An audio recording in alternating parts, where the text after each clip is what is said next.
Hey, YouTube family, Mr. Black Mamba 305 here with you. And first of all, I want to thank my Lord and Savior Jesus Christ. I want to give him praise and thanksgiving for everything that he's given to me from in my past to today and in the future.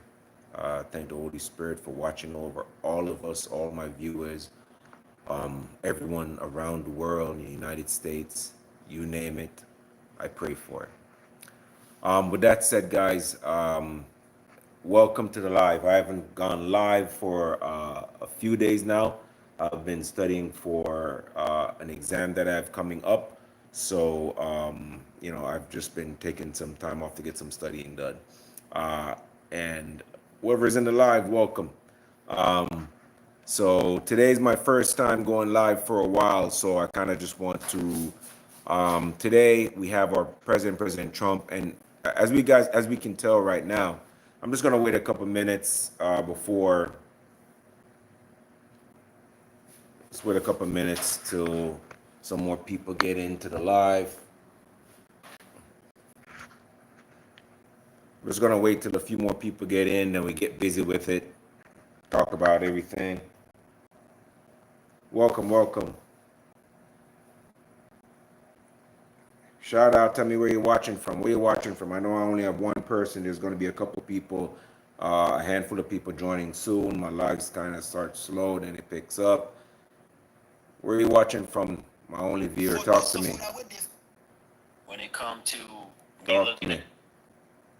Welcome, welcome, welcome. Just waiting a few minutes before I start getting on my rant. If you've been on my live already, you already know that I like to make my comment first, and then we like watch the video together.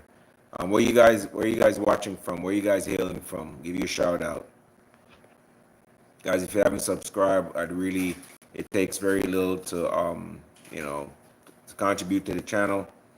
Welcome, welcome, welcome, welcome. Welcome to the live, fam. Welcome to the live. We're about to listen to our commander-in-chief talk to the future graduates of West Point. Where you guys watching from? Where you guys watching from?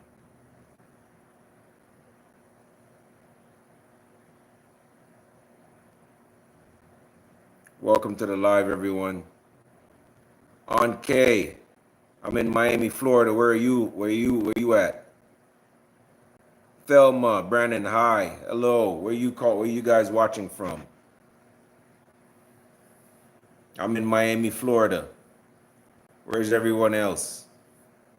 Talk to me now. All right, guys. So, while you guys, the people slowly trickle in, I appreciate everyone that joins the live. Thank you guys very much. I appreciate you. Without you guys, my channel is rapidly growing. On K, San Joaquin Valley, California. How's it out in California? Richard Parnell, what's up? That name sounds familiar to me. I had a friend in high school with that name, shouting out of Ontario, Canada. Israel is in the house. May God be with you all. Sami, welcome to the live. Why, thank you. Appreciate you. Yukov, man. Israel's in the house. Thank you, okay.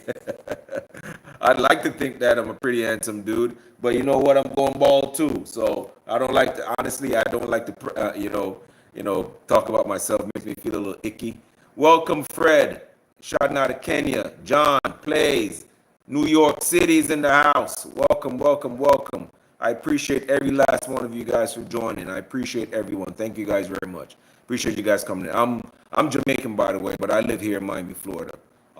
So I'm Republican already. So if y'all in the chat, Fred, I'm not gonna mess up your name, and I don't know what you say. So welcome to the live. I appreciate On K, Sandy, Fred. Welcome to the live. I appreciate every single one of you guys. You guys have helped me tremendously. The channel is growing, and I really appreciate that. Thank you guys very much. I know there's a lot of people on here on YouTube, and they have hundreds of thousands of subscribers. They really don't appreciate the people that make up those numbers. I think sometimes people have these large followings. They don't really understand the life that these followers give them. A lot of these YouTubers, they don't have to work a 9 to 5, and you know what I mean. Thank you. I appreciate it, Anke. Thank you very much. Appreciate that. A lot of these YouTubers don't realize how fortunate they are to be able to just make content every day, get up, live a great life, and then let YouTube pay them. I'm not one of those persons. I'm in graduate school right now, pursuing my nursing degree. So I'm not one of those persons. I just like to make content. And, if in the process there's some perks to it, then I always appreciate it. So before we get into, discussion, pretty much, as you guys can tell, we're watching President Trump giving his commencement speech at West Point. My channel mostly talks about firearms and politics. I'm into guns, cars, hunting, all the stuff a man's supposed to be interested in. But I thank you, appreciate it, Yakov. I don't know if I'm pronouncing your name correctly. Yakov, how do I pronounce that? Appreciate you guys, man. So what I want to talk about today is, President Trump is giving his commencement speech, and this is a breath of fresh air because, for the past 4 years, we've not been used to getting much from our commander in chief. We had President Joe Biden for the past 4 years. Well, for the past 3.5 years now. He's just been, I would say, a kind of a pariah and an absentee president, meaning that he has not been anywhere. We couldn't really tell. I hate to bash on people. I don't like to do that, but it is obvious already. We can't tell if he was coming or going. This man, whenever he does make an appearance, he's rambling on. And again, I hate doing stuff like this. Like talk bad, when they're in front of people, when they're about people when they're not around me. But at the same time, I'm just being obvious. We had a president who really didn't care about the American people. I don't think. I think that if you I just don't understand why would a president think that it's okay to open up our borders, and just knowing that our history, the United States have had many enemies who do not wish us well. 9/11, September 11, a few years ago, actually proved that. We have the cartel coming through in Mexico, just pretty much murdering our citizens. That's pretty much what it is. Kidnapping kids. We know all the underground stuff that takes place. And to just have our border just opened up to the rest of the world. But not only that, you are subsidizing these people that come through our borders. You're subsidizing these people with hard-earned money that's made by Americans, like myself, like you guys. Imagine you get up every day, you sit on the side of your bed, you sit to your seat, put your hands in your forehead in your hand, and you say, bro, I don't even want to go to work today. I don't want to deal with my boss. I don't want to have to go get up and get the kids ready. I don't want to have to drop them off to school. I don't want to sit in traffic for 2 hours to get to work, then do it again to come home, take care of the kids, and all the little bit of money that you made, that's getting taxed. And everything that you purchase is getting taxed after that. And not only that, you rent an apartment. Your apartment, you have a two-bedroom apartment for you and your kid, and it's $1,800. By the time you pay, your rent, you pay for your kids to take a certain class, you pay for gas, tolls, and all that stuff, you're literally left with nothing. And you can't even really buy the proper food to give your kid the proper nutrition that you need. And yet still, you pay all those taxes. If you ever come up short on your mortgage one day, you're going to be out on the street. So you cannot take a day off. So that tax that the government takes from you, they're using it to subsidize other countries. They're giving it to Ukraine. The other day, they found out a lot of Ukrainian officials, they said all the money that, when Joe Biden said that he was selling $8 billion or $12 billion, they say they would receive a fraction of it. Where'd the rest of that money go? Which politician did that money get siphoned into? Which what do you call these? When you're married and you have a woman on the side, what do you call it? Which sweetheart is getting that put into her account? Which Swiss bank account is getting fattened up with your taxpayer money? So for me, when you have a president that can recognize the military and use that money to actually protect its people. I just saw recently where President Trump, I think he got it passed through Congress where, a tax refund back to the people. When was the last time you heard Kamala Harris or Joe Biden or Barack Obama talking about giving back to the American people? Almost never. They're always telling you, hey, you need to, work hard and buckle down and give back to the government when the government is supposed to be, supporting the people. Unknown, welcome to the chat line, welcome to chat, everyone. For all of you guys just joining chat, I appreciate everyone. Thank you guys for joining. You can always put in the comment where you guys are hailing from. I'm here in Miami, Florida. Welcome to the live. I appreciate you guys have helping me build this channel so much. I can't say enough how much I appreciate you guys. So again, so when you have a president that wants to put the country first, I've always said in any of these videos that I've done, I've always said that even if my vote, I never see, for me personally, if I never see a dime come into my account, but my country is stronger, you know what I mean? If my country, is developed more, if my country's protected, if the people around me are doing better, my vote was well worth it. I don't care if I benefit from anything. As long as my country's stronger, it can protect my kids when I have the kids later on. Yeah, thank you, Stang. Blah blah. Appreciate it. Thank you very much. If I appreciate, if it trickles down to my family, to my neighbors, to other Americans, then my vote was 1,000% worth it, guys. So for me to see our president so visible everywhere, showing his face, being accountable for money that the taxpayer are paying, then my vote was worth it. Because I know that if the coin was on the other side and we had Kamala Harris as commander in chief, we know all these deals that you see President Trump trying to bring into the country, we know she wouldn't have been done that. We would have opened the border wide open, would have let the cartel come in, create their own government. We would have the military filled with women dressed in pink or men dressed in pink, pretending to be women, and our borders would have been soft. Earlier this morning, I was watching a program where President Trump was talking about the Golden Dome.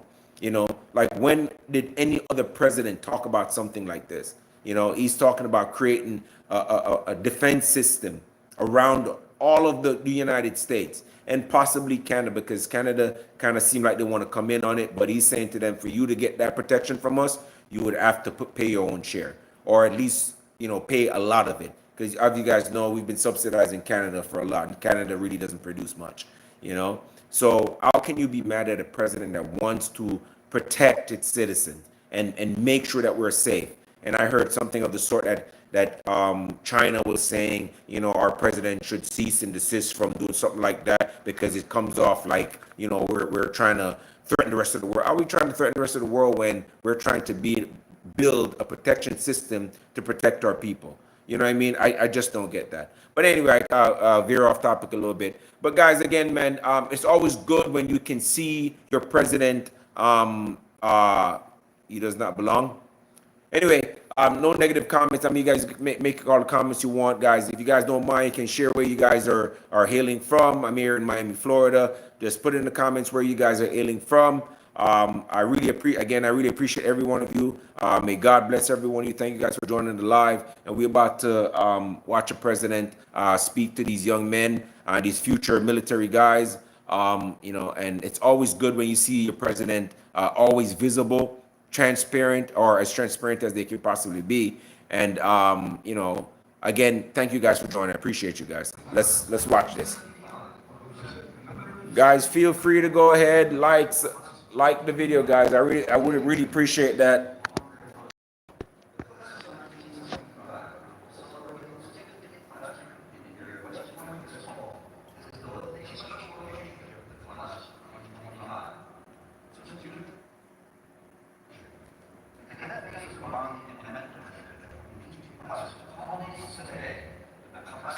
I'm gonna go fast forward a little bit.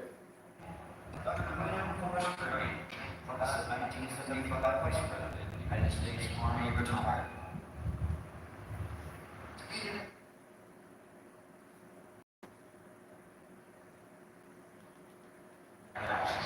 Dedication to class 2025.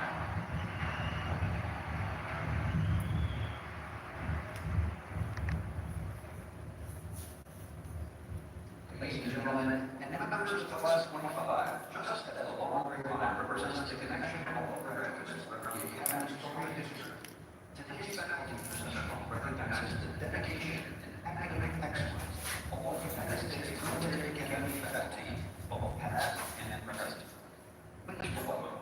representatives from the faculty of the United States Military Academy.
Ladies and gentlemen, please welcome to the platform our distinguished guest, United States Congressman, the state of Arkansas, and West Point Board of Visitors Chairman, the Honorable Steve Womack.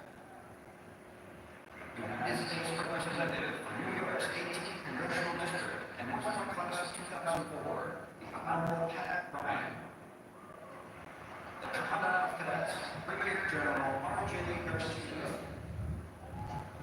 The Dean of the Academic Board, Brigadier General Shane R. Reeves. The Athletics Director, Mr. Thomas Everett. The Senior Advisor for Character Integration, Dr. Jeff Peterson. The Vice President Chief of Staff, Colonel Tom Dean.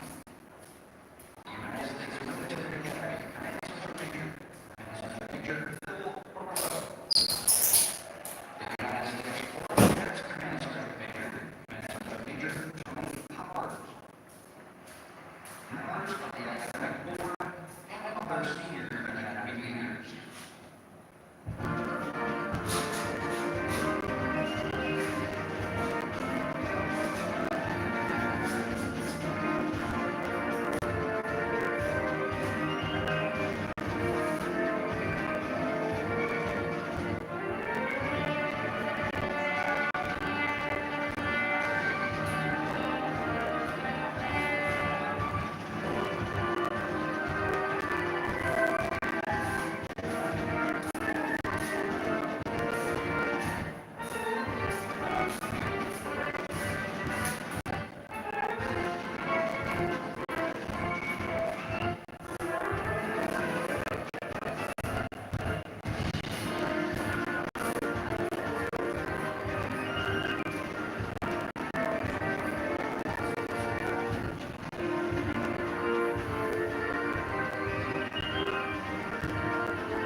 Sandy knows our customers value reliability, and that's why we carry Speed Clean.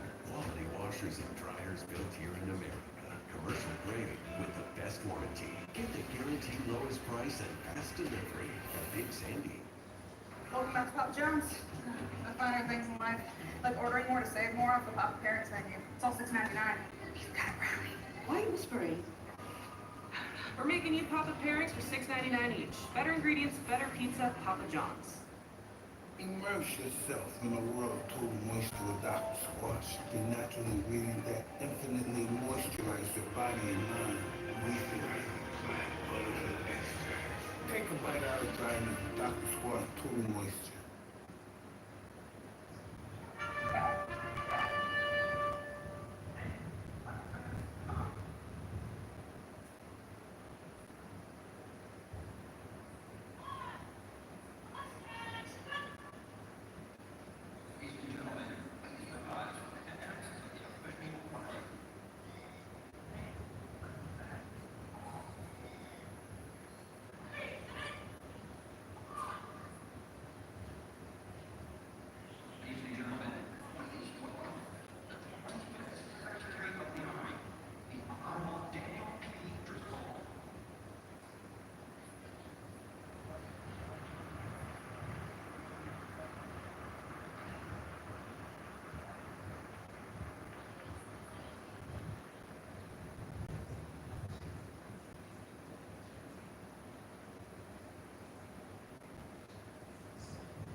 These 100% grass-fed beef sticks from Paleo Valley are 30 sticks for just $36 right now. But before you go and buy them, here are 5 reasons I replaced processed snacks with these. Number 1, the ingredients.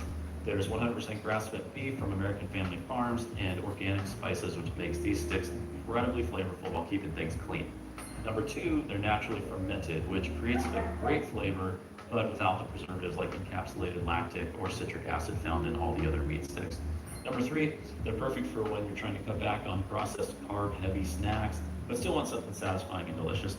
Number 4, they're super convenient. I keep them in my bag, the pantry, my desk drawer, and I send them off to school with my kiddo. They're a great protein-rich snack that won't hinder my health goals. And number 5, they're from Paleo Valley, which means everything is well-sourced, 100% grass-fed, grain-free, gluten-free, soy-free, 0 grams of refined sugar, and absolutely no seed oils. Like I said, they're 36 for $36 right now, so go and check them out.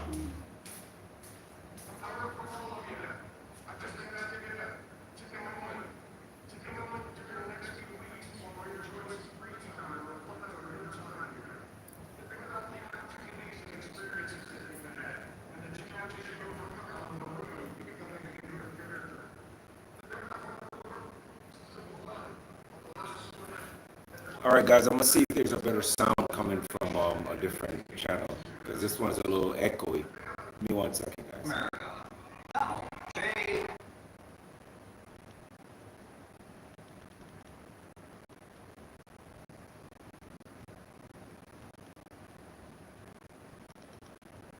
And leaders of character in your United States Army.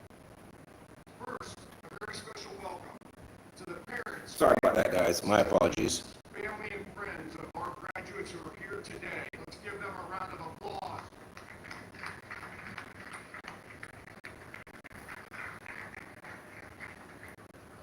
Thank you all for the love and support and encouragement that you've given your cadet along their journey at the United States Military Academy. I'd like to acknowledge the members of the 50-year affiliate class from our graduating class, the Courage and Drive class of 1975.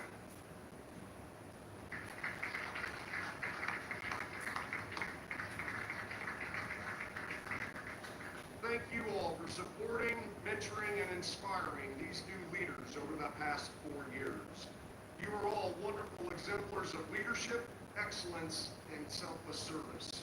And we are grateful to you for demonstrating the strength of the long gray line to this outstanding class. Class of 2025, together we thrive. Congratulations and well done.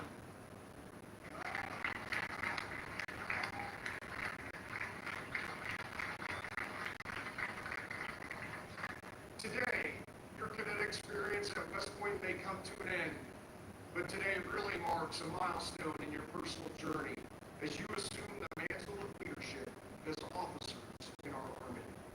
We know you all are looking forward to what's ahead. Travel, school, bowling, ranger school, after school, moving, living on your own. Some of you are getting married in like the next 6 hours. That's right.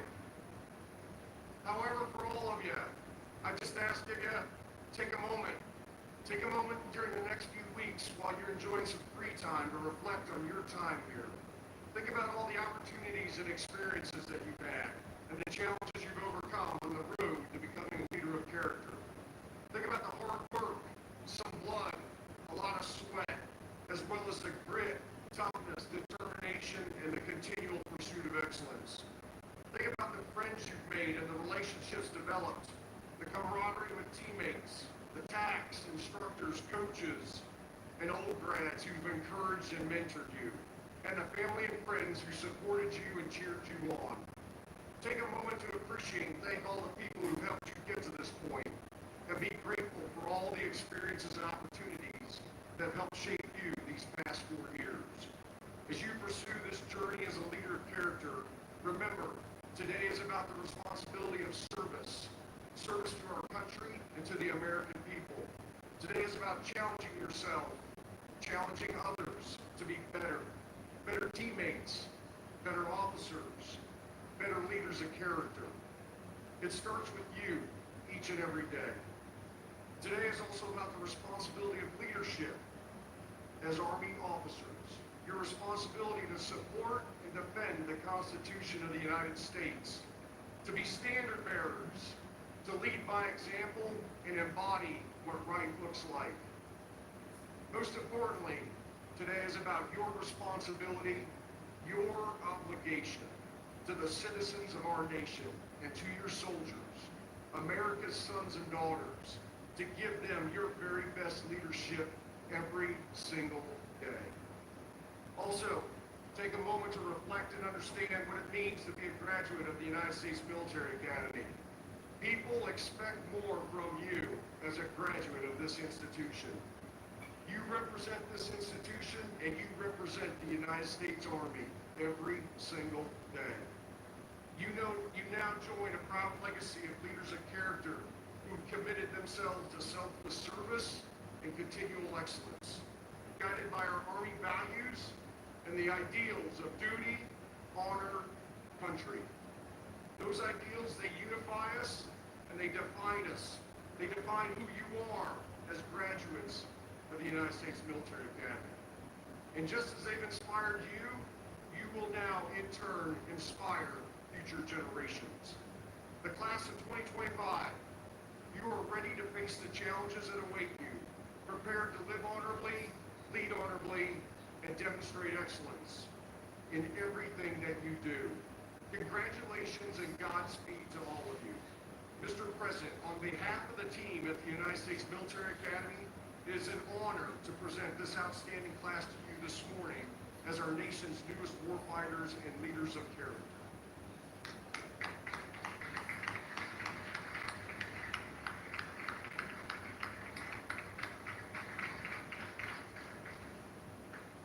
Ladies and gentlemen, it is my honor to introduce this morning's commencement speaker, the 45th and 47th President of the United States, President Donald J. Trump.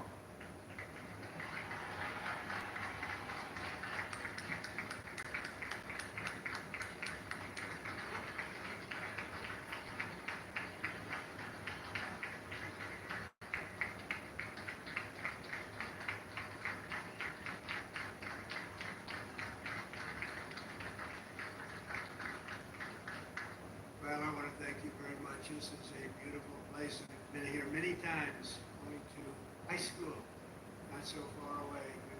A good place, also a military academy. Not quite of this distinction, but it was a lot of fun for me. And I just want to say hello, cadets, and on behalf of our entire nation, let me begin by saying congratulations to the West Point class of 2025.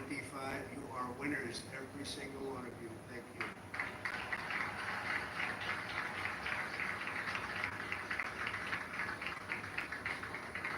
And now we want you to relax, and I'm supposed to say at ease, but you're already at ease. You're at ease because you made a great choice in what you're doing. Your choices in life have been really amazing. So this is a celebration, and let's have a little fun. I want to thank your highly respected Superintendent, General Stephen Glenn, and he is really something. I got to know him backstage with his beautiful family, and his reputation, his wife is just incredible. His reputation is unbelievable, and thank you very much. And your daughter is a winner also, just like everybody out there, a real winner. Thank you. Thank you.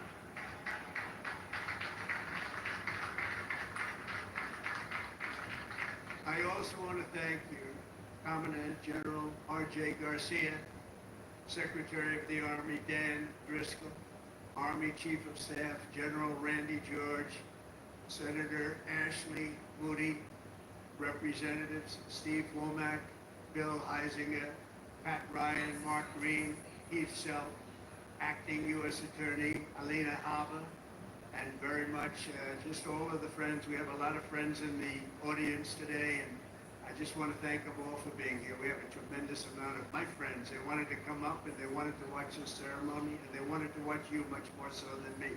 So I just want to thank so many people here. Over the past 4 years, an extraordinary group of professors, teachers, coaches, leaders, our warriors have transformed this class of cadets into an exceptional group of scholars and soldiers. And so let's give the entire group, the entire West Point faculty, staff, for their incredible love of you and outstanding devotion to the Corps. Let's give them a little hand.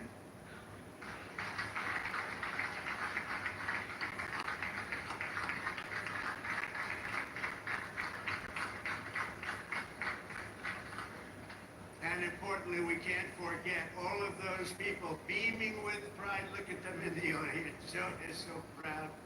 They're in the stands. So thank your parents, your grandparents, and family members who made this all possible for you.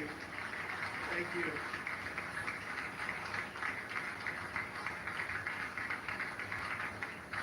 And I think they must have done something right based on what I'm looking at. America loves our military moms and dads. Nearly 1/3 of the cadets graduating today are themselves the children of veterans. So to everyone with us this morning who served America in uniform, no matter your age, please stand so we can salute your service. We'd like to see who you are.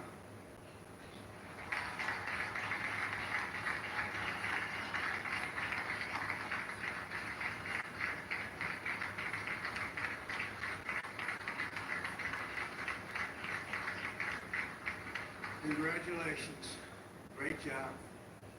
Every cadet on the field before me should savor this morning, because this is a day that you will never, ever forget. In a few moments, you will become graduates of the most elite and storied military academy in human history, and you will become officers in the greatest and most powerful army the world has ever known. And I know because I rebuilt that army, and I rebuilt the military.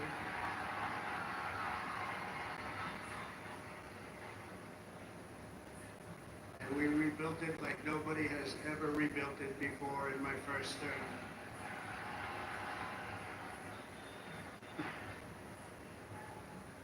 Your experience here at West Point has been anything but easy, but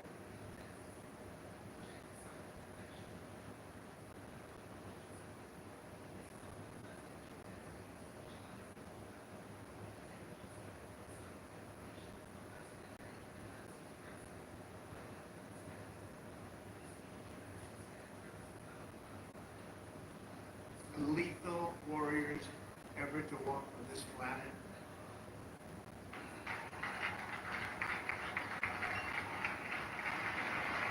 They mission accomplished. Great job.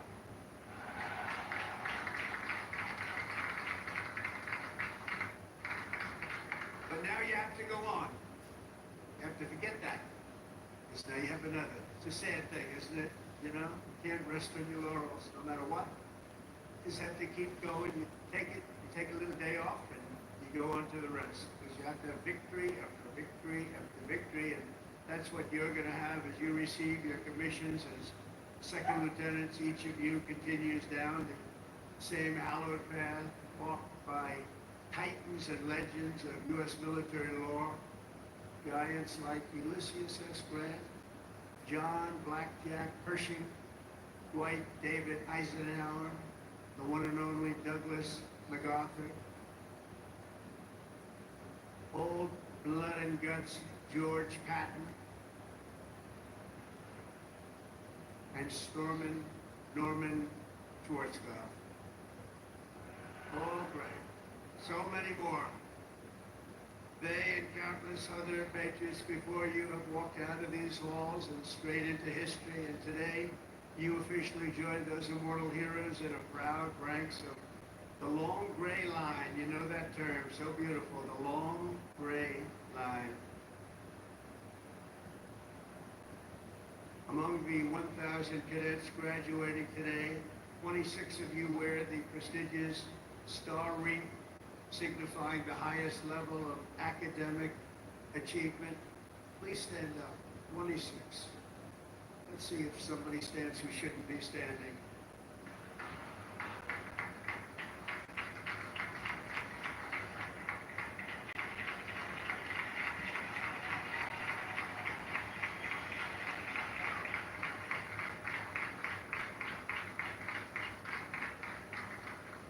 This class includes an incredible 4 Rhodes Scholars, Stand up, please. 4. Wow.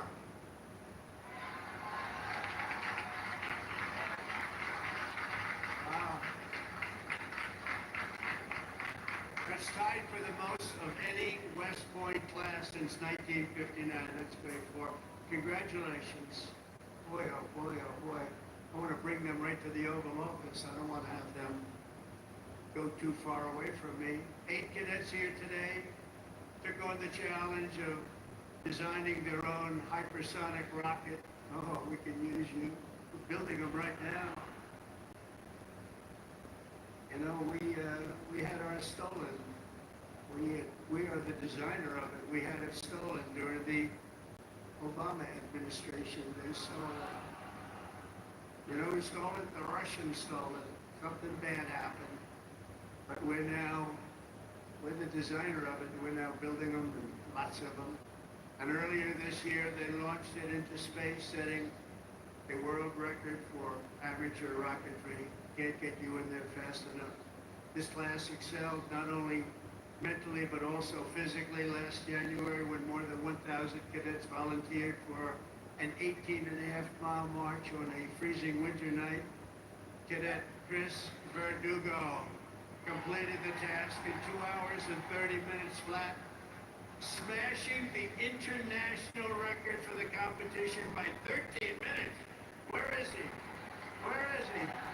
Come up here. Come up here, Chris. Get up here. Wow. Come here. That's by 13 minutes. Come here, Chris.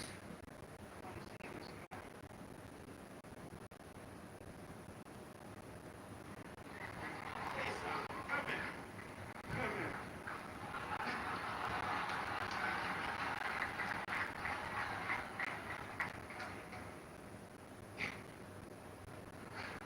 It's been a long 5 years, but I couldn't have done it with any of these guys.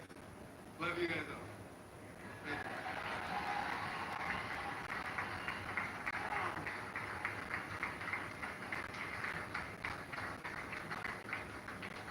That's great. Keep it going, Chris. That really is the definition of Army strong, isn't it? International. International. This class includes 513 graduates who completed Air Assault School, 70 who completed Airborne School, 8 who made it through the Ultra Elite Army Diver School, among the most difficult and grueling programs anywhere on Earth. That includes the first 2 women in West Point history to complete diver school. Cadets Megan Cooper and Clara Sable. Where are you? Stand up.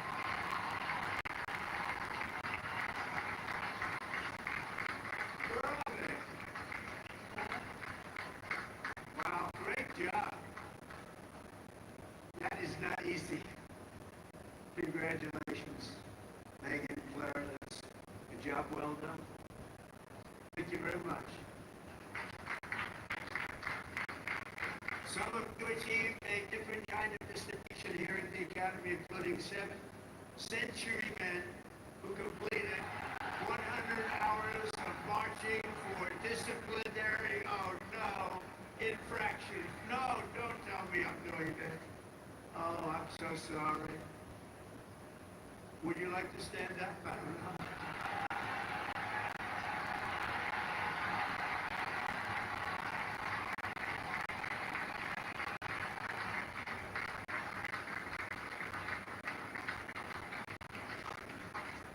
I think I saw Chris standing up. Chris, what's going on here?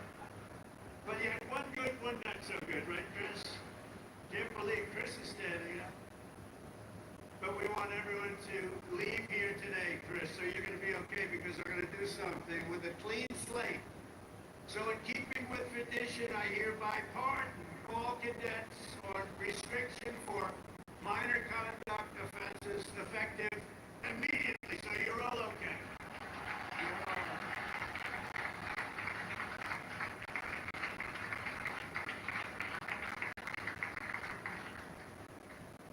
The class of 2025 is a lot to be proud of, including your first great athletes and athletics. You are something. I've been watching too. I love the sports stuff. What you've done is pretty amazing. Last year, for the first time ever, Army lacrosse became the #1 ranked men's lacrosse team in the entire country.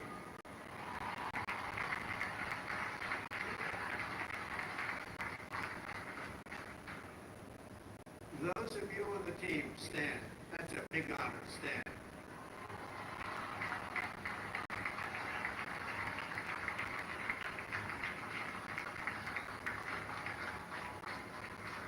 Great. It's a tough sport, too. It's #1 in the country. Your sophomore year, Army football beat Navy 2017. And the next year, you did it again, beating Navy 17-11 and dominating Air Force 23-3. But this year, the Black Knights fought your way into the top 20 nationally and racked up your longest winning streak since 1949 with the help of graduating quarterback cadet Bryson Daly, or as you call him, Captain America. Captain America. Stand up, Bryson. Where's Bryson? We gotta get him up here, right? Come on, Bryson. You know, man. I heard he's, well, I came to a game, I said, yeah, he can get into the NFL, can he? But he chose this life, and you know what, I think he made a good choice. Come on up here, Bryson. Come on up. Wow.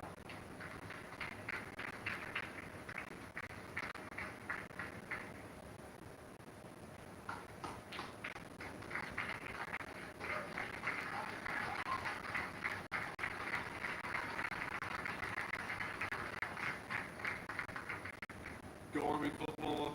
Shout out the Hawks, age 4. Can't wait to graduate. Love you guys.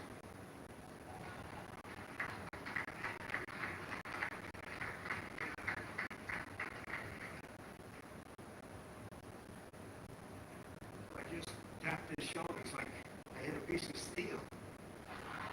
Guy's in good shape. There's a reason, you know, there's always a reason for success. Thank you, Bryson. At a time when other top college quarterbacks were thinking about going pro, Bryson's mind was on something else. As he told an interviewer earlier this year, I'm focused on my career as an infantry officer. That's what he wants to do. So Bryson, you did the right thing, and that's service at its finest. Thanks, Bryson. That's amazing. He's an amazing guy with an amazing team. Each of you on the field today is among the most talented members of your generation. You could have done anything you wanted. You could have gone anywhere. You could have gone to any school. This is one of the hardest schools to get into. And writing your own ticket to top jobs on Wall Street or Silicon Valley wouldn't be bad, but I think what you're doing is better. Instead of sports teams and spreadsheets and software, you chose a life of service, very important service, instead of stock options. And I do that stuff. It's sort of boring. Honestly, compared to what you're doing, it's real boring. You chose honor and you chose sacrifice. And instead of business suits, gray shoes, you chose muddy boots and fatigues, keeping yourself in shape. Because West Point cadets don't just have the brightest mind, you also have the bravest hearts and the noblest souls and amazing people. I could not be more proud to serve you as your commander-in-chief, and our country is doing well. We've turned it around very quickly. We've turned it around.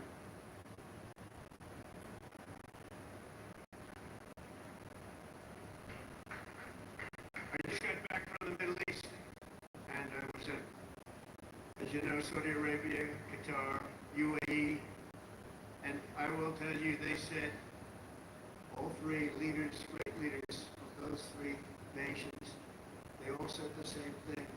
The United States of America is hotter now than we've ever seen it, and a year ago, it was as cold as it gets, and it's true. It's true.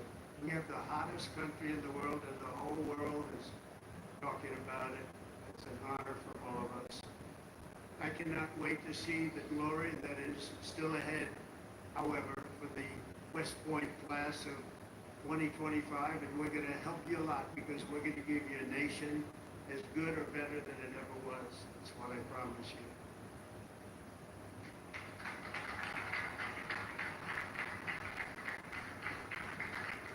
All the victories that you've had together on these grounds will soon pale in comparison to the momentous deeds that you'll perform on the mission you're accepting today.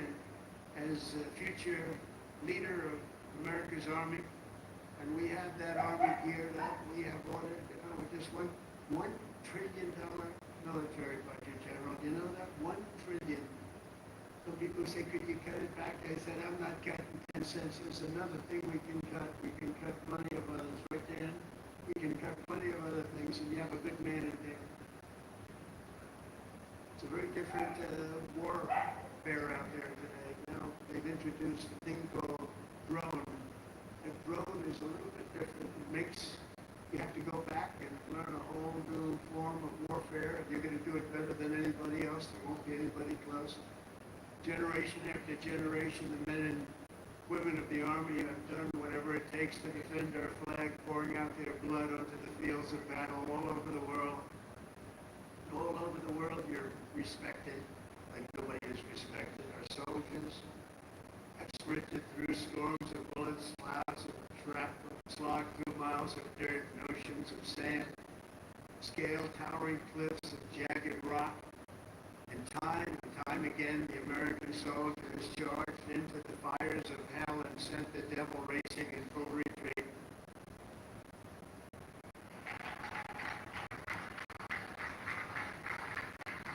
No task has ever been too tough for America's Army, and now that 250-year legacy of glory and triumph belongs to you, the 1,000 newest officers of the greatest fighting force in the history of the world. That's what you are, and that's what you're being thought of. Again, you are the first West Point graduates of the golden age of America. This is the golden age, I tell you. Promise. We're in a new age. This is the golden age. And you're going to lead the Army to summits of greatness that has never reached before. And you see that. You see what's happening. You see what's going on in the world. Each of you is entering the officer corps at a defining moment in the Army's history. For at least 2 decades, political leaders from both parties have dragged our military into missions it was never meant to be. It wasn't meant to be. People would say, why are we doing this? Why are we wasting our time, money, and souls in some case? They sent our warriors on nation-building crusades to nations that wanted nothing to do with us, led by leaders that didn't have a clue in distant lands, while abusing our soldiers with absurd ideological experiments here and at home. All of that's ended. You know that. All of it's ended. Ended strongly ended. We're not even allowed to think about it anymore.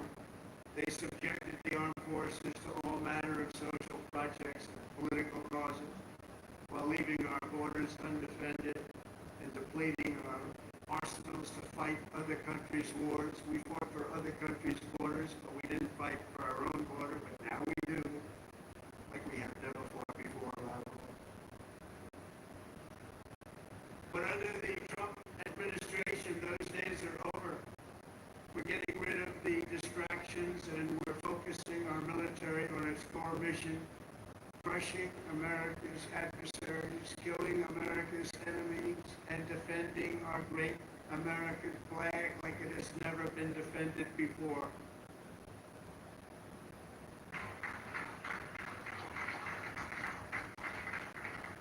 The job of the U.S. Armed Forces is not to host drag shows, to transform foreign cultures, but to spread democracy to everybody around the world at the point of a gun.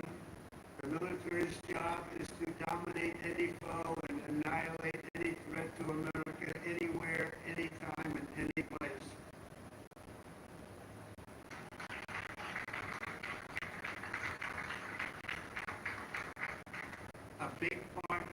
job is to be respected again.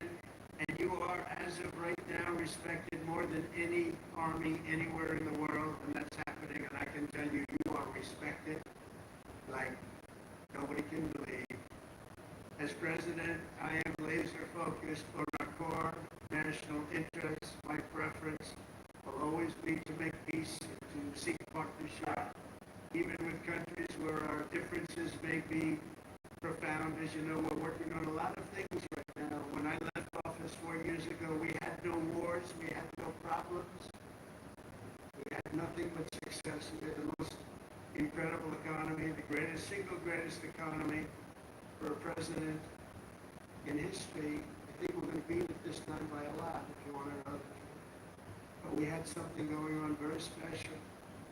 If the United States or its allies are ever threatened or attacked, the Army will obliterate our opponents with overwhelming strength and devastating force. That's why my administration has begun a colossal buildup of the United States Armed Forces, a buildup like we've never had before. Peace through strength. You know the term. I've used it a lot.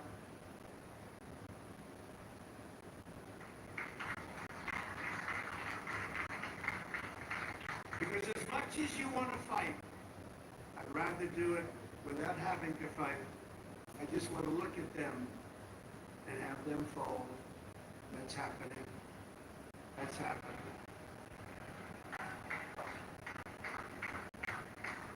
And I've approved a $1 trillion investment, and that will be, again, the largest ever in the history of our country. And we are buying you new airplanes, brand new beautiful planes, redesigned planes, brand new planes, totally stealth planes. I hope they're stealth. I don't know, that whole stealth thing, I'm sort of wondering. And if we shape a wing this way, they don't see it, but the other way they see it. I'm not so sure. That's what they tell me. We have the best tanks anywhere in the world. We're going to start shipbuilding again. We're going to start ship. We used to build a ship a day. Now we don't build them anymore. We had a lot of people that didn't know much about getting things built, but that's all I've done in my life is build. We're going to have the best missiles. We already do drones and much, much more. And earlier this week, I think you'll like this. I announced that we are officially building all in America, made in America, designed in America.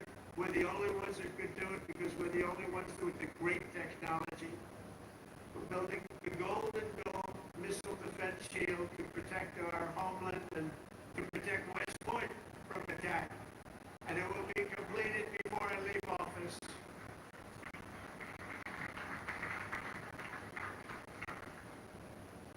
And you wouldn't think this, but our enemies are very unhappy about it. You've been hearing, you've been reading. Why are they doing that? Why? Well, we're doing it because we want to be around for a long time. That's why we're doing it. We're also restoring the fundamental principle that a central purpose of our military is to protect our own borders from invasion. Our country was invaded for the last 4 years. And they've allowed people to come into our country that shouldn't be here. Criminals walk in, no vetting, no checking, no nothing. Where are they coming from? And they were taking people out of prisons, they were taking gang members, they were taking the mentally insane and allowing them to come in, and we're getting them out of our country. We have no choice. We're getting them out and bringing them back where they came from. I have no choice. And it's not easy. It's not easy. But hopefully the courts will allow us to continue. We had the greatest election victory. This was November 5th. We won the popular vote by billions of votes. We won all 7 swing states. We won everything. We won 2,750 districts against 505. 2,750 against 505. We had a great mandate, and it gives us the right to do what we want to do to make our country great again, and that's what we're going to do. On day one, I deployed our military to the southern border, and since that day, we've reduced the number of illegal border crossings where there used to be hundreds of thousands of people coming into our country a day. last week and a half. We were at 99.999%. 99.999, think of that. That was with the help of our military. We had one person come in. One. You know why? He got very sick. We brought him through to have him brought to a hospital. One person. And for that, please don't hold me responsible, but that's okay. They did the right thing. Gone are the days where defending every nation but our own was the primary thought. We are putting America first. We have to put America first. We have to rebuild and defend our nation. And very shortly, you're going to see a nation better than it's ever been. And you see that with the trade. The years we've been ripped off by every nation in the world on trade. We've been ripped off at the NATO level. We've been ripped off like no country has ever been ripped off. But they don't rip us off anymore. They're not going to rip us off anymore. And you're seeing it. You have to watch what we're doing in trade. I know it's not your primary thing, but it's quite important in all fairness. But watch. You'll see what's going on. Been reading about it over the last few days. We're making deals with other nations that were not even, nobody thought it would be even possible. And the reason is very simple. They respect us again. They're respecting our country again. That's what you want. And everything we do, we are bringing common sense back to America. It's all about common sense. We can say we're liberal, we're conservative. The new word is progressive. They don't like using the word liberal anymore. That's why I call them liberal. But whatever you are, most importantly, you have to have common sense, because most of it's about common sense when you get right down to it. And we have a lot of people with a lot of very smart people, but you have to have common sense. And we've liberated our troops from divisive and demeaning political trainings. There will be no more critical race theory or transgender for everybody forced onto our brave men and women in uniform or on anybody else for that matter in this country. And we will not have men playing in women's sports, if that's okay.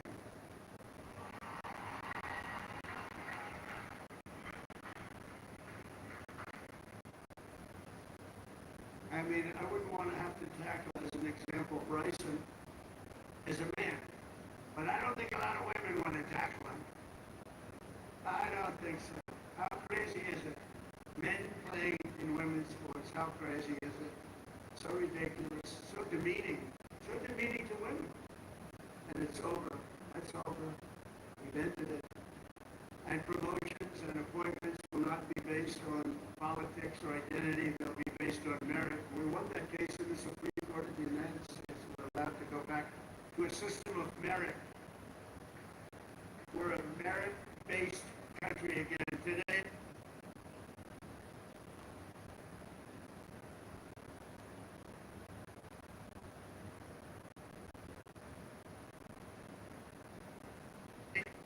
Recruiting shortfalls, and just last year was the worst of all.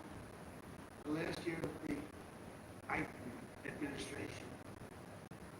We couldn't get anybody to join our military. We couldn't get anybody to join our police or firefighters. We couldn't get anybody to join anything. And right now, just less than a year later, we just set a brand new peacetime recruiting record. Most people join, and we are brimming. In fact, be careful. Somebody's going to try and take your job. Be careful. You better be careful. We are brimming with confidence, and we're brimming with people. We had the best recruiting month that we've had in memory. Nobody remembers anything like it. And that's all because they have spirit now. They have spirit. They have a spirit for our country. And now everybody wants to be doing what you're doing. Think of that. So it's really a great honor, I will say. And I'm pleased to report that by next week, the Army is expected to surpass its recruiting targets for the entire year, something that hasn't happened in 28 years where we've had that. So that's pretty good.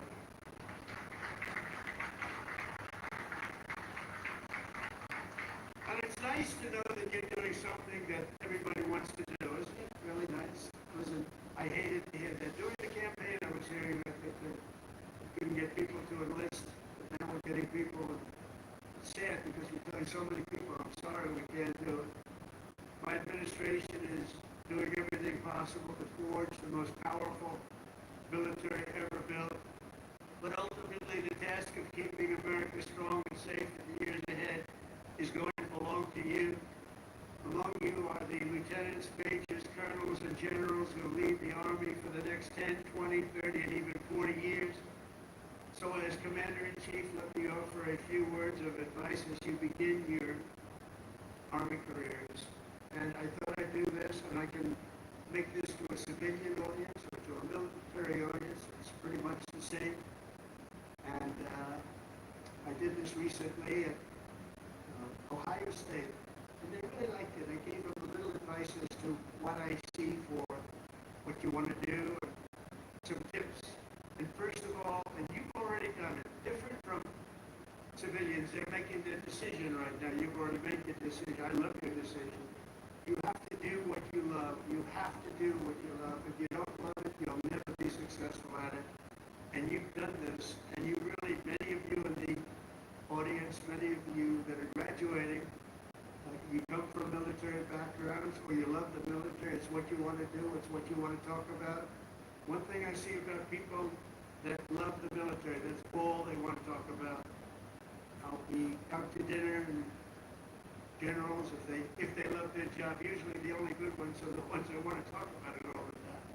But if they talk, that's what they want to talk about. I really, very rarely see somebody who's successful that doesn't love what he or she does. You have to love what you do. In your case, the military is what you chose, and I'll tell you what, you cannot go wrong. You're going to see it too. You're going to love it more and more with time. You know, I work all the time. That's all I do is I work.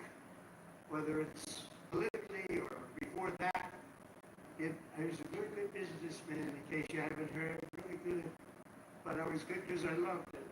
I loved it. I learned from my father a little bit. My father was a happy guy, and all he did was work. He worked Saturdays, Sundays. He'd work all the time, and he was a happy guy. He just loved life. And I love that. I say, you know, it makes him happy. I've seen other people that never work, and they're not happy. You gotta love it. Otherwise, you won't be successful. In the Army, there are a lot of different paths you can take. So follow your instincts and make sure that you take the path that you love, that you're doing something that you love within your military. You will be happier, and the Army will be far stronger for it. Second is to think big. Always think big. If you're going to do something, you might as well think big, do it big, because it's just as tough, and sometimes it's a lot easier thinking big than doing the small task that's more difficult.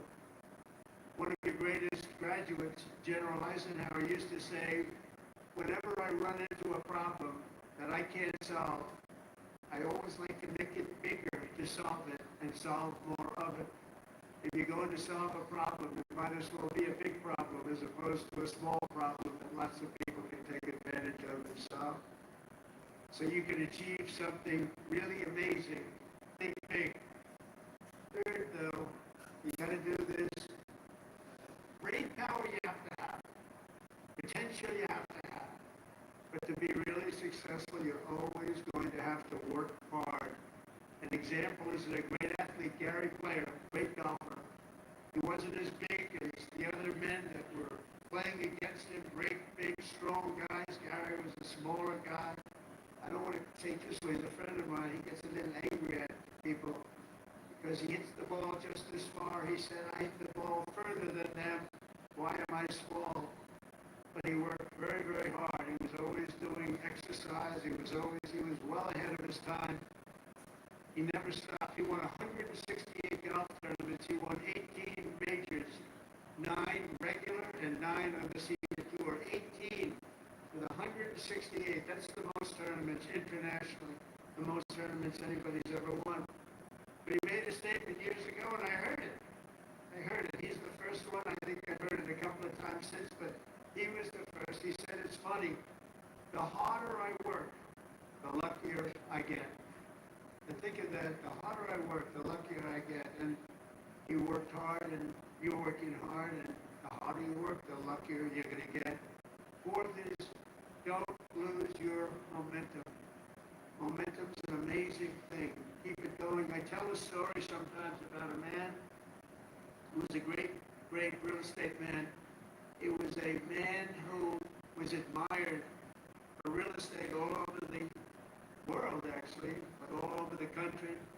He built leather towns. He started as the man who built one house. Then he built two. Then he built five. Then he built 20. Then he built 1,000. Then he built 2,000 and 3,000 a year. And he got very big, very big. He was great at what he did. You see him all over the country, still leather towns.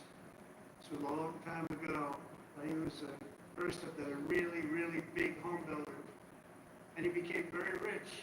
He was a very rich man. And then decided to sell. He was offered a lot of money by a big conglomerate, Gulf and Western, big conglomerate. They didn't do real estate. They didn't know anything about it, but they saw the money he was making. They wanted to take it to a public company. And they gave him a lot of money, tremendous amount of money, more money than he ever thought he'd get. And he sold his company, and he had nothing to do. He ended up getting a divorce, found a new wife. Could you say a trophy wife? I guess we can say a trophy wife. It didn't work out too well. But it doesn't work out too well. I must tell you, a lot of trophy wives doesn't work out. But it made him happy for a little while at least. But he found a new wife. He sold his little boat. He got a big yacht. He had one of the biggest yachts anywhere in the world. He moved for a time to Monte Carlo, and he led the good life. And time went by, and he got bored. And 15 years later, the company that he sold to called him, and they said, the housing business is not for us. You have to understand, when Bill Levitt was hot, when he had momentum, he'd go to the job sites every night. He'd pick up every loose nail. He'd pick up every scrap of wood.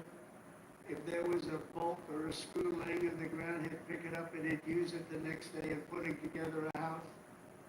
But now he was spoiled, and he was rich. He was really rich. And they called and they said, this isn't for us, this business, and we do other things. Would you like to buy it back? We'll sell it back to you cheap. And they did. He bought it. He bought it. He thought he made a great deal, and he was all excited. But it was 15 years later. He lost a lot of momentum. Remember the word momentum.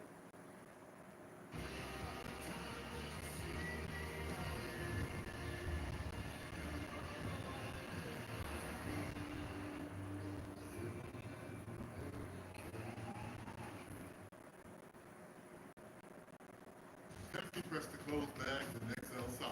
If you crave it, you can save it.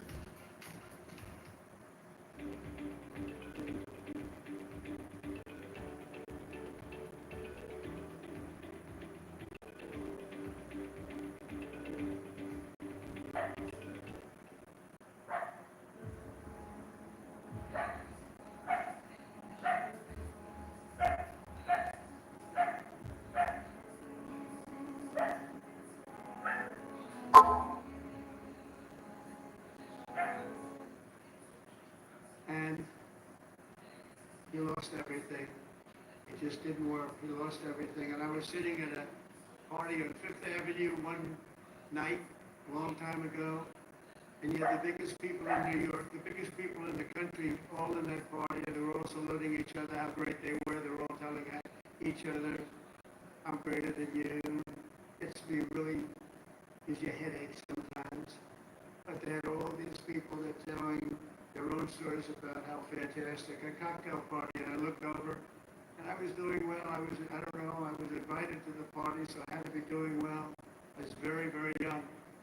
But I made a name in real estate, and I looked over, and at the party, sitting in a corner all by himself, nobody was talking to him, was Mr. Levitt. He had just gone bankrupt, lost everything. He lost everything. His home, everything. And I went over and talked to him because he was in the real estate business. I loved real estate. And I said, hello, Mr. Levitt, how are you? He said, hello, Donald, it's nice to meet you. He knew me from being in the business. I said, so how's it going? He goes, not well. It's really not going well, as you probably read.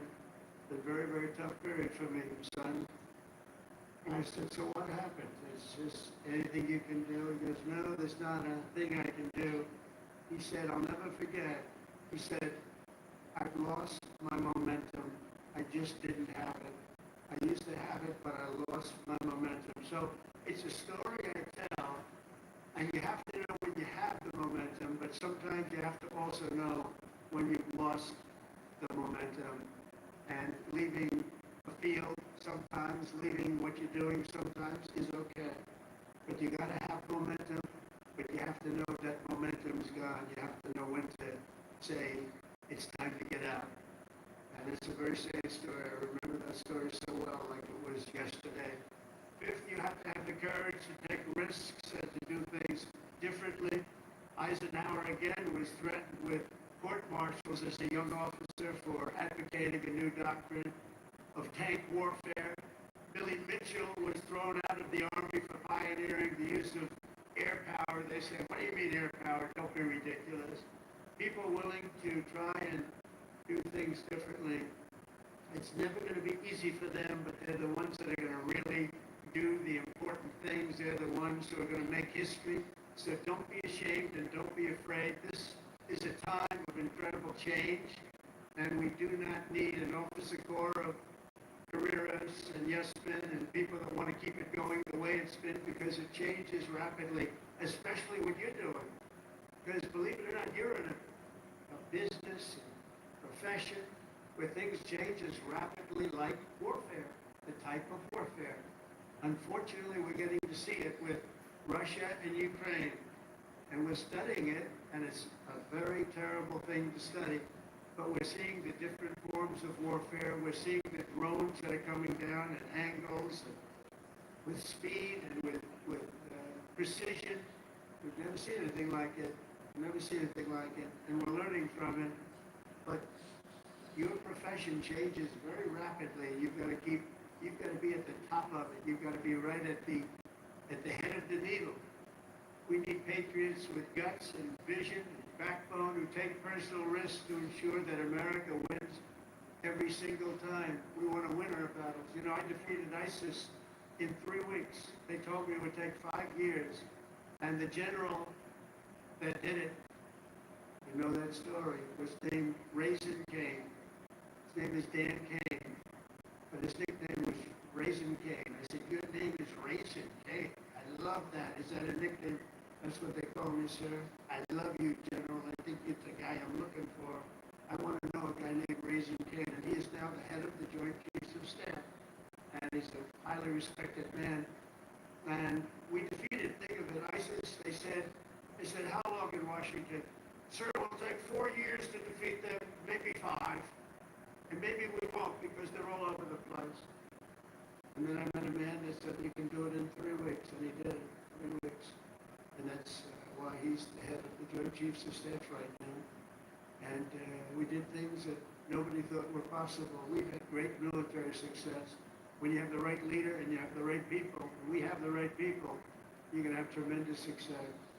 6, never lose your faith in America and the American people, because they're always going to be there for you. I went through a very tough time with some very radicalized, sick people. And I say I was investigated more than the great late Alphonse Capone. Alphonse Capone was a monster. He was a very hardened criminal. I went through more investigations than Alphonse Capone. And now I'm talking to you as president. Can you believe this? Can you believe it?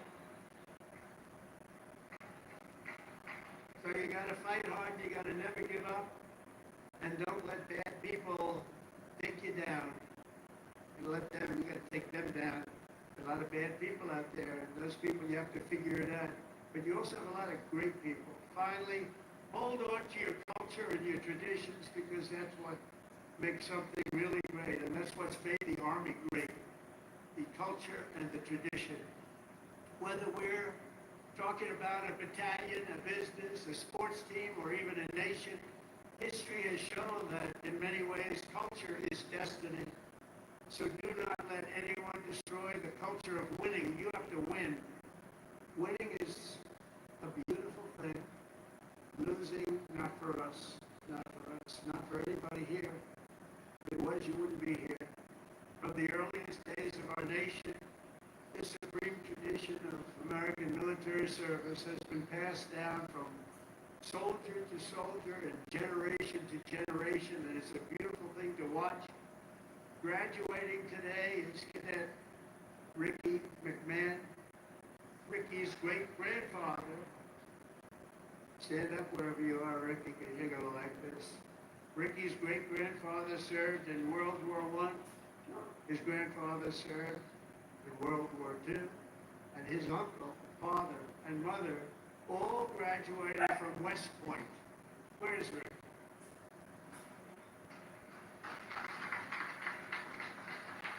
In 2004, when Ricky was just a little tiny boy, who would think about that, Ricky, a little tiny boy? His dad, Lieutenant Colonel Michael McMahon, made the ultimate sacrifice for a nation in Afghanistan. Today, Lieutenant Colonel McMahon rests not far from here in the West Point Cemetery.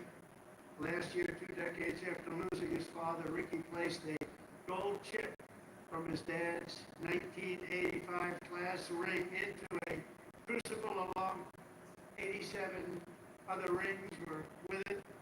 A past West Point grads that were melted down to forge those now worn by the class of 2025. You all know that? You know that? What are you wearing? I want one. Ricky, I want one. Each of you will carry Michael's memory with you always as you continue the legacy he gave you. It gave you something that would be so proud. He would be so proud. He is proud. He looks down. To Ricky and his mom, Jeanette, you embody what this place is all about. And I know Michael, he's up there. He's smiling broadly. So proud. He's so proud of you today. You know that. And he's a man that couldn't be, and he is a man that couldn't be more proud. And I want to I just love that story. And everybody's ring, they're going to remember you. They're going to remember your family. And most importantly, you're going to remember a great tradition, of West Point and of winners. Thank you very much. It's great to meet you. Thank you. You can sit down. You want to come up? If you want to come up, come on up. Come on up here. That's nice. Yeah, handsome guy. They're all good looking here. I don't know what's going on. The whole crowd is beautiful. Thank you very much. The world's biggest warehouse sale is happening at the city's Dublin location. Save up to 50% off clearance and closeouts. Look at these prices on sofas, mattresses, washers, and fridges. This is Memorial Day at Big Sandy Dublin. Is this the episode with the break? We can't agree on the house. YummyGroup.com. With over 500,000 new listings every month, you can find one today. It's good. Better put a keyring on the realtor.com. The Chacaroni's back at Papa John's with more pepperoni than over half a pound of cheese. So many orders, they staff up. I am here to work people. Where's the garlic sauce? Is he always here? He's everywhere. We're making you a Chacaroni for $12.99. That's right. I live here. So last night he goes Tim's. Honestly, nothing better than what Edwards this out. I seriously can't stop thinking about him past Tim's. And you for the best night of my life. You say guys out there, we love when you Hims. If he pops one of these, I know what's coming. Hims. Discover longer, better times in the bedroom. Get started today at Hims.com.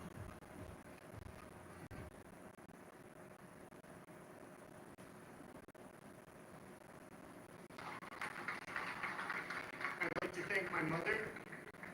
I'd like to thank my family. And I'd like to thank G3, Go Gophers.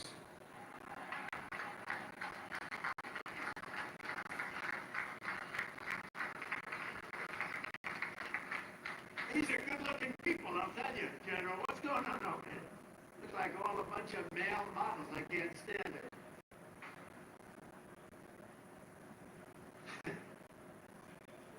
For 2.5 centuries, our republic has endured because of heroes like Michael laid down their lives for America, and because young people like all of you have picked up the banner of service and carried forward the flag for freedom from Lexington to Yorktown, from Gettysburg to Sicily, and from Incheon to Fallujah.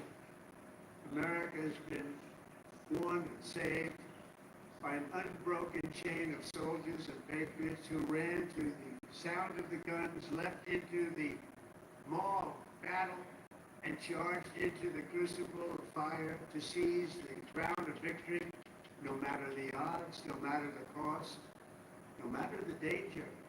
All over the world, our soldiers have made sacred the ground where they shed their blood and showed their valor. From Seminary Ridge to San Juan Hill, Bellawood, Omaha Beach, Leyte Gulf, Ardennes Forest, Chosen Reservoir, all over, and even in a place called Pork Chop Hill. And in all of those battles and so many more, some of the best, brightest, and bravest have come from right here at the U.S. Military Academy at West Point, one of the great fabled places anywhere in the world. America's Army has never failed us, and with leaders like the West Point class of 2025, the Army will never fail. We will never let you down.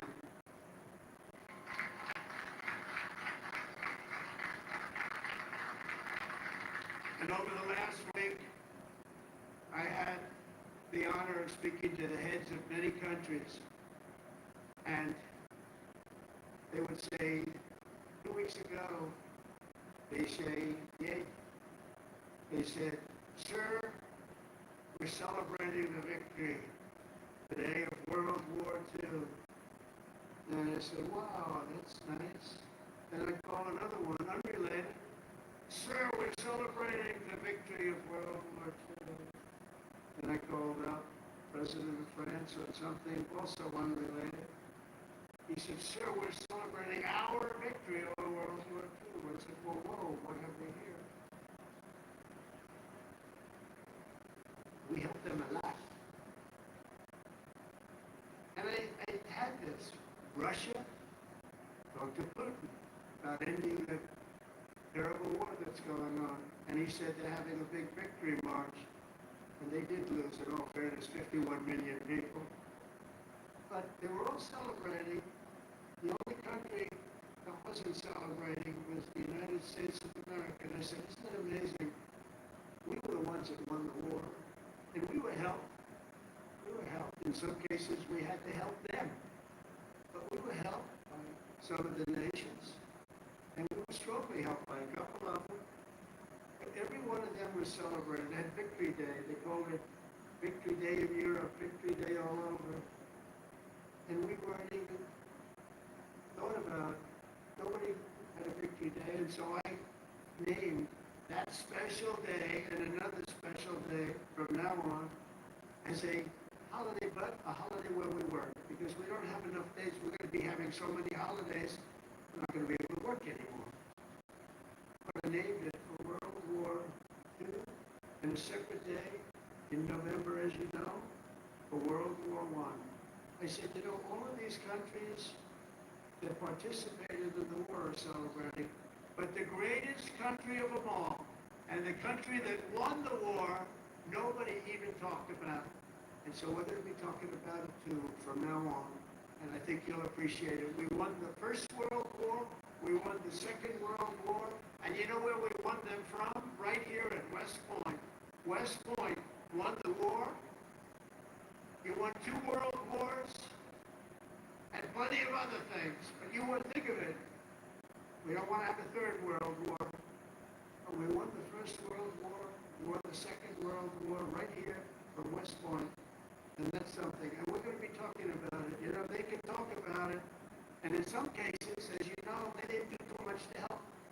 They were ground down, but they were celebrating victory. No, we're going to celebrate victory because we're the ones that won that war. Standing before you today, I know that you will never stop, you will never quit, you will never yield, you will never tire, you will never, ever, ever surrender, never give up. Remember that, never give up. It's another little factor I could have added. Never, ever give up. Raise your right hand.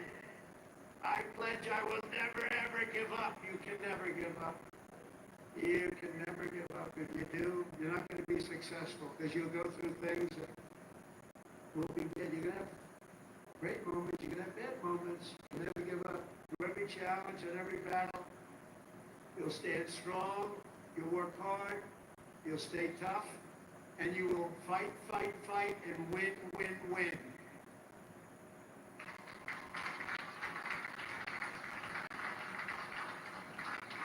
So I want to just congratulate you all. I'm going back now to deal with Russia, to deal with China.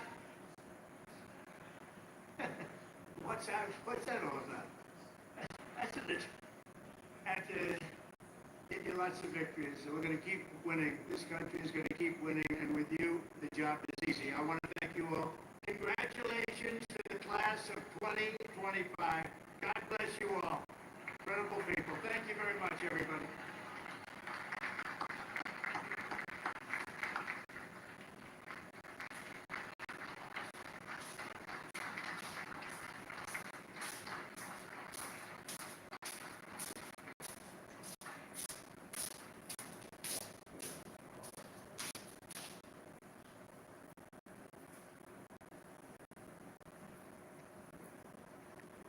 Ladies and gentlemen, at this time, please remain standing for the presentation of...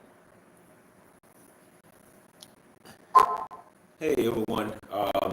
So that was pretty much President Trump's speech to those at West Point, and tell me if that wasn't very inspirational for our troops. When I remember last year with the graduation of the West Point troops, I don't even remember if Biden even spoke there.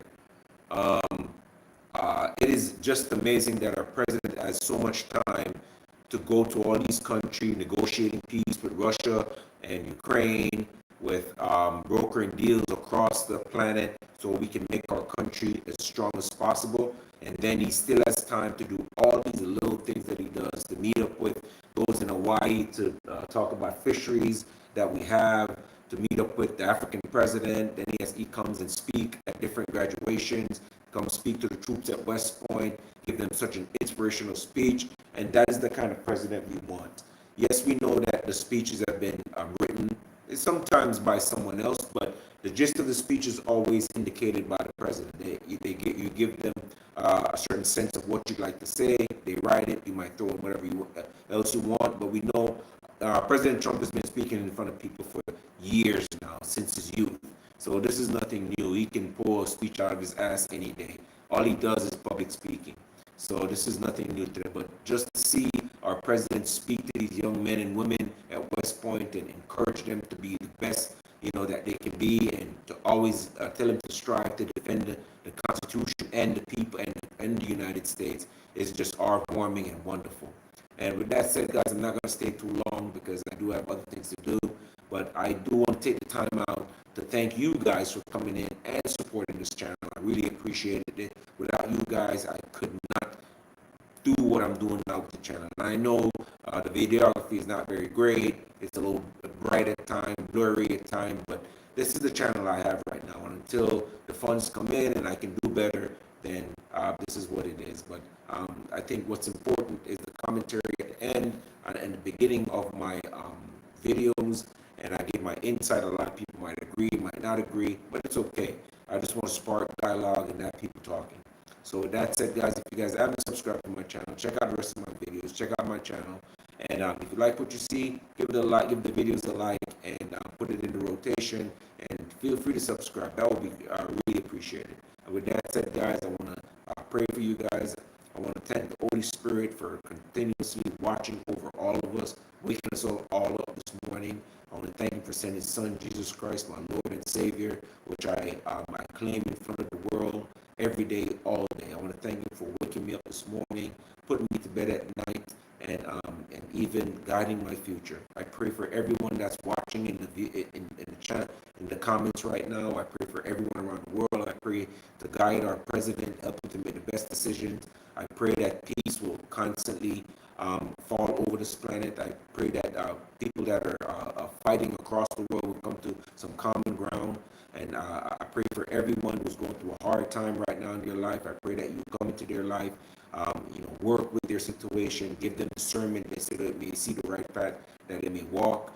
And Lord, I just want to thank you for your grace, for giving us the opportunity to wake up today, to be here, and to give you praise. And with that said, guys, thank you guys very much. And I want to wish you guys a happy and safe Memorial Day weekend. And I wish you guys all the best. Don't forget, guys, if you haven't subscribed, like the video, please go ahead and do so. Thank you, guys.